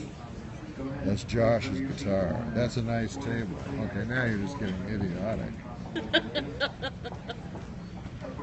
What does Hannah think of Trump's tax plan, says M. Trump. Oh, wow. That's actually a real question. Big question. Hannah Solo, says Cogs. Hannah looks like a gymnast, says Scout. Tell her to let her hair down, says Nidiker. We're not like monkeys. Just do whatever you say.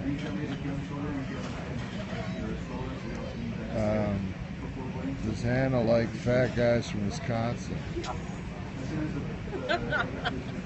Oh, what does Hannah do for a living? I teach yoga. Oh, well, they were right. And I work at a sports bar. Oh, people were right about your yoga. Yeah, she. If you guys didn't hear, she teaches yoga and works at a sports club. Is she gonna work out? No, we're not doing anything. We're getting on a plane. Yeah, we're just getting on a plane. Albert says, yoga, I'll be right there. They love yoga girls. Apparently. Yeah, people are going nuts now. Downward dog, honey, that's disgusting. Come on, guys, you're better than that. This is so weird. Jeez, man. Yoga Berra. Oh, that's sad. Too soon. Yeah, that's too soon, guys. Will she be drinking on the airplane, says Mike? Not likely. A little too early. Unlikely. A little too early. Enough of Hannah, Georgia or Alabama. Go Dogs. What's the weirdest yoga student you ever had, Hannah? What's the weirdest yoga student I've ever had? I have one guy that comes in and he never does anything that the class is doing. Yeah. He only stays for 10 minutes and then he leaves. But he does it for this whole studio. He comes to every class and that's what he does. And he only every goes for 10 single class. minutes. Yeah. And do you feel like he's just looking at girls, or? No, we're not really sure. Really? Just an eccentric. He must have a lot of money because he pays, right? Well, he pays for the hour. This is for a gym yoga class. Oh, it's free if you belong to the Yeah, gym. it's part of the gym. But he does What it with gym all is the it? teachers. What gym do you work? Well, maybe you don't want to say. I don't know. Yeah, I don't know if I should say you that. probably shouldn't say. Everybody's asking Hannah questions. Are you going? Fortune America is patron guest. Oh, now you want to. Kwai Ling Park, please make your way back. Where would Hannah go if she could travel through time? Whatever, low jump. Low jump.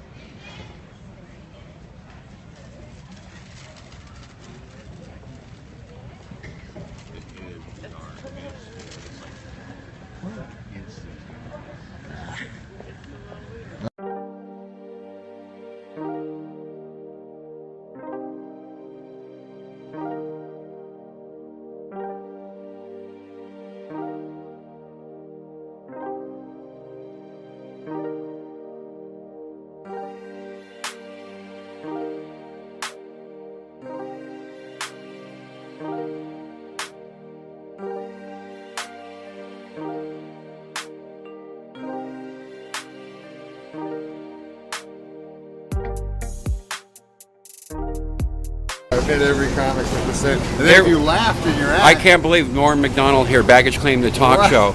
Norm, it's so good to see you. Norm, yeah, you and I golfed together. Do you remember that? We golfed together. You came to my office. That's right, at Whitsett. At Whitsett, you came all the way up the stairs and you hung out. I was all tired. And then the next day, you had the pilot for the Larry Sanders show. Oh, that's right. I was reading for it. Hank. Yeah. You know, I ran into. Why am I blanking on his name? You know who I'm talking Jeffrey about. Temple. Yeah, he's the best. Yeah. He kept rubbing in how he got it. So Norm, I'm a huge fan. You know that. But we started out, I guess. Technically, we started out together, didn't we? That's right. And now you were really. And I hear you're in the Creature from the Black Lagoon show at Universal. You play the Creature on Wednesdays and Fridays. Is that true? Very excited. Partially. It's a little but blown out of proportion. Are you still Canadian, or did you renounce that after 9/11? What? 9/11. Remember what happened? That's Norm MacDonald right there. Oh, wait a second.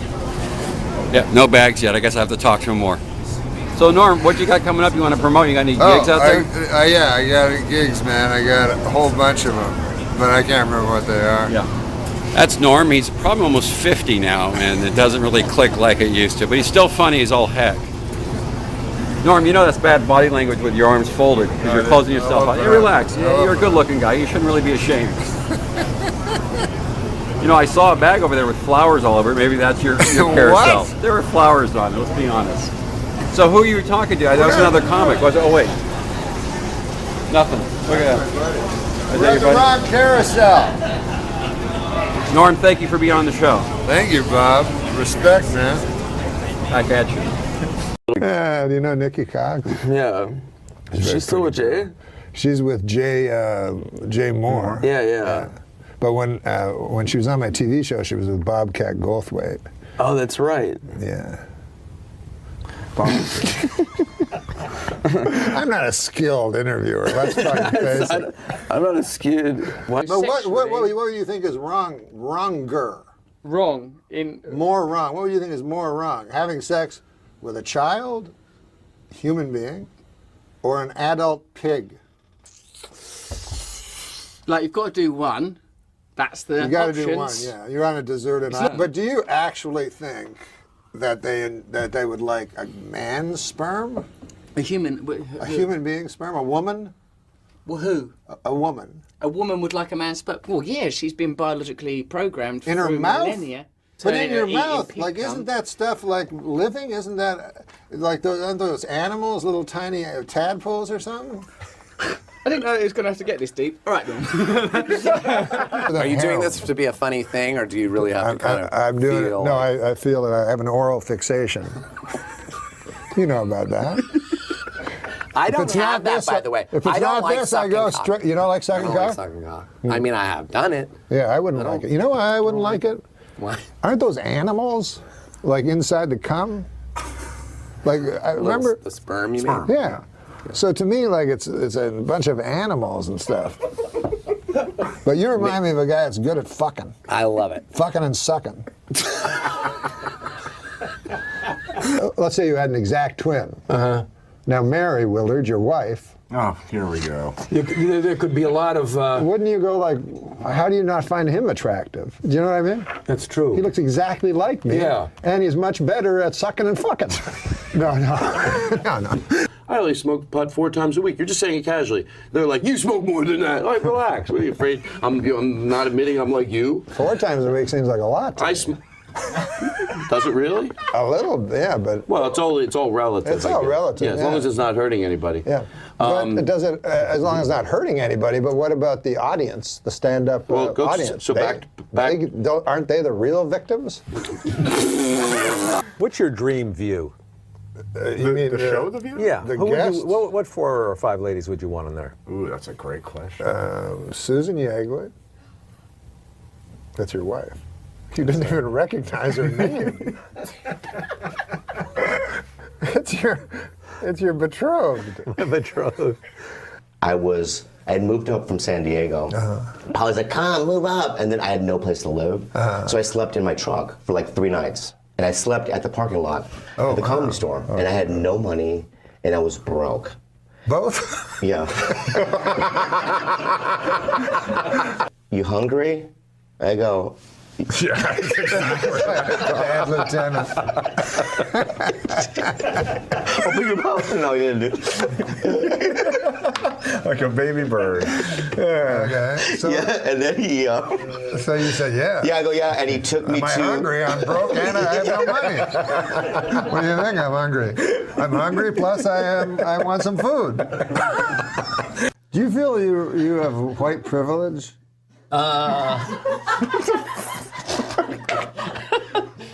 I'm not allowed to answer those questions. Being a old white guy with extra money. Your great special that is on Netflix now, everybody should watch, is called Straight White Male 60. The young people won't like old people. When I was a kid, I got involved with Al Jolson. When they brought, I didn't know How who he old was. are you? What? Well, no, not back in his 1920s. I was just a kid when the jazz singer came out. Charlie Fox. He wrote the theme music to Happy Days, The Love Boat. Yeah. He wrote just about everything. He must make a heck of a lot of money. Huh? I'm going to ask him sometime. Just how much do you make? What would Norman Lear say to that? What? I say, what would Norman Lear say to that? Who's that? Fuck! And now the whole set went quiet, and you hear people going, Santa just said fuck. Santa has just said fuck. And all these kids froze, and then they had a Disney guy. He said fuke. Fuke. It's a Swedish word. means take a break. We're supposed to take a break. And so he thought when you said take a break, that I would go, speaking of taking a break. Yeah. David Letterman. Apparently he's going to do this show. Really? That's oh my what Dan God. does. That'd be amazing. And every actual talk show host will kill himself. Yeah, I'll be on the news. I love Mary Tyler Moore. And I know you were on her TV program. And then when she was your guest, there was this incredible chemistry. And was there ever anything romantic with her? I mean, she must have been very desirable to you. You ever lay down on top of her, I guess. I don't know. I'm trying to... Now, wait a minute. You bring up a good point, Norm. The first one of the day. Now, you have a show for 33 years, every day, you do that every day. Yeah. And then, so the show ends, and then that night, what do you think? You think about tomorrow's show? No. It's funny because, as you must know, the human neuromuscular skeletal system is easily programmed, and after 2 or 3. Sure, I knew that.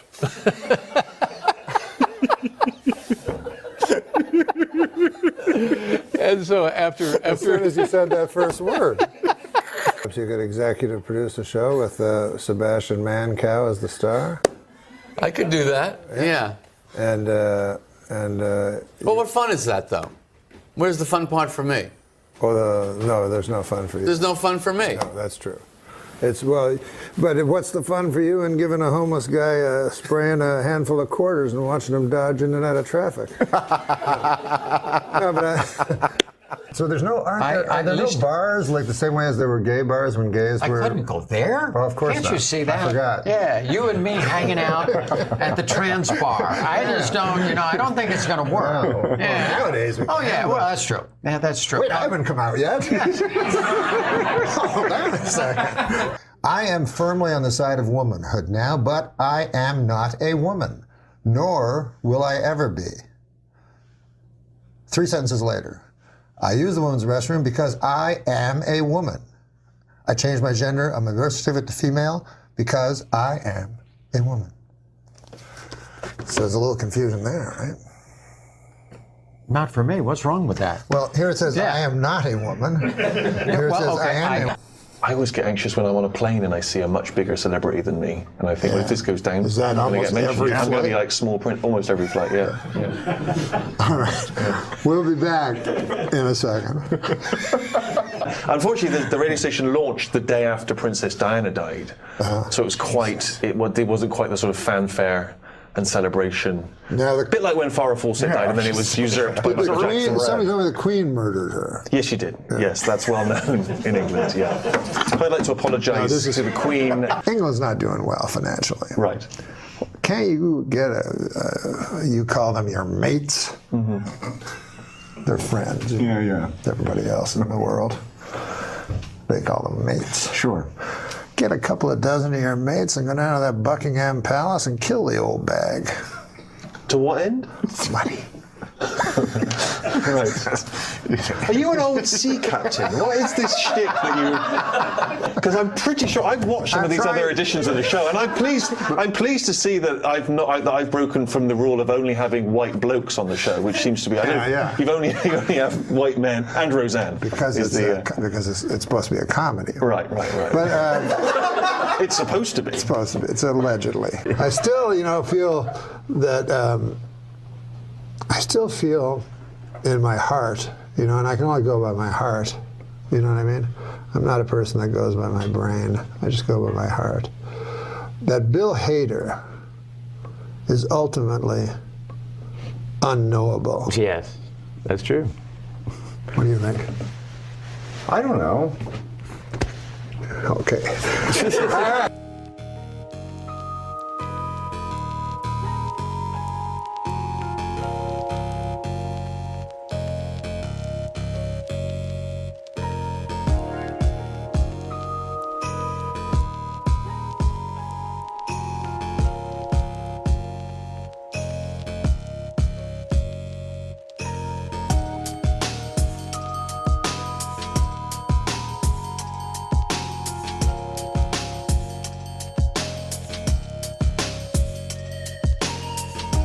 Norm, let me ask you something. Seriously, what do you do for fun? Like, name one thing you do for fun. For fun? For fun. Like, I'm going to have some fun tonight I've got or today. nothing to do today. Here's what I'm going to do. Is it spend money? It's not go Golf. shopping. You don't decorate the place. What do you do? I guess the only thing I do is I like to read sometimes. You're lying. I do. That's what I mean. That makes me. Do you feel- play video games? Do you play cards? Do you Solitaire? I read a lot of Mark Twain. There's only so much Mark Twain, and it's you're not much actually. Yeah. I'm reading letters from Hawaii now, something I've never read before. But I read like stuff that I read a lot of literature. And Do you go to I movies? reread it a lot. No. Great. Now that you are an author, can you tell us a little bit about your favorite books? Well, my favorite books of all time? Favorite books in general, all time? My favorite book is Search for Lost Time. My favorite American book is The Adventures of Huckleberry Finn. I love Russian literature, and that's what I read mostly. Yeah, just the standard stuff. I don't like Dostoevsky, but I like the actual good writers. So yeah, my brother still has it. If you see turkey coops going down the road, if you see birds going down the road, most likely came from Tipton, Missouri. Those crates. That's where you're from, Missouri. Yeah. Mark Twain country. 2 fathoms here. Say again now? Is that a Mark Twain quote? That's what Mark Twain, Mark II. Mark Twain. Oh, that's Mark where the Twain. That's where the word Mark Twain came from. Got it. On the riverboat. 2 fathoms here. Yes, sir. You know his real name? Samuel. Ellen Claiborne. No, I don't. Or something like that, right? He had it. He had it. Sam Clemens. Samuel Clemens. Do you ever read any of his work? Mark Twain? Yeah. Yeah. In the United States, it's required reading in grade school. Well, sir, my son went to a school here in Los Angeles, California. And I don't like when they teach great writers minor work. I have to teach them the best work. Right? Yeah. So I went to the teacher and I said, why are you teaching my son Tom Sawyer when Huckleberry Finn, Life on the Mississippi, The Adventures of Huckleberry Finn, drawing dust on the shelf behind you? Oh, it's because it's racist. Mm-hmm. It's racist. It's the least racist book ever. It's Right. it's anti-racist. Exactly. Goodness gracious, the ignorance of people. Well, what happened to the rest of the story? That was it? She said we can't do that, and that's it? She said the next thing we're going to do is Toni. We're going to study Toni Morrison, and she's rad. Wow. This is a private school that I'm paying a lot of money for. Yeah, I get you. Feelings going up and down, picking up the pieces that you left behind, hitting a new cup of flow, breathing in the smoke and clearing up my mind. The thoughts of you, I never knew what the hell you got me into. What do you mean? Now listen, Dennis. Have you heard about this Huckleberry Finn thing? I heard something about they wanted to take the N-word out, right? Yeah. Anyways, I wanted to bring it up before I forgot, and then we'll get on to my my project. All right. Do you have any observation on it, any tweak on it, or just the cognizance of the fact that they want to? No, I feel it's a thorny issue. Mm-hmm. No, that wasn't the whole thing. No. I thought you were going to go like, well, how so, or something. Tell us more, Norm. Why don't you I feel it's a thorny issue. Yeah, I'll tell me you why. too. Why, Norm? Well, you got Mark Twain, and you're talking about. I mean, for those of you who don't know, what I'm talking about. They've taken out the N-word, out of many of the books of Huckleberry Finn. Norm, they've taken out. And so you got a thorny issue that I think I have a solution to. Do you want to hear it? Oh man, never anything more. Well, the thorny issue is this. Yes. you know, you don't want to take, you know, Mark Twain, you know, one of the greatest writer ever to brush paper with ink, you know, and change his words, for God's sake. On the other side of the coin, you don't want to have a young African American boy in school, you know, hearing that word out loud and causing him pain. So it's a thorny issue. But I figure it this way. You've read Huckleberry Finn. You are so splendidly demented. Yeah, I've read it. I've read it. You know it's written in the first person by Huckleberry Finn. Yes, I do. And you know it includes the N-word. Yes. Therefore, you just change Huckleberry Finn to a black kid. And everything's, it's like a rap song at that point, right? Exactly. Everything's cool.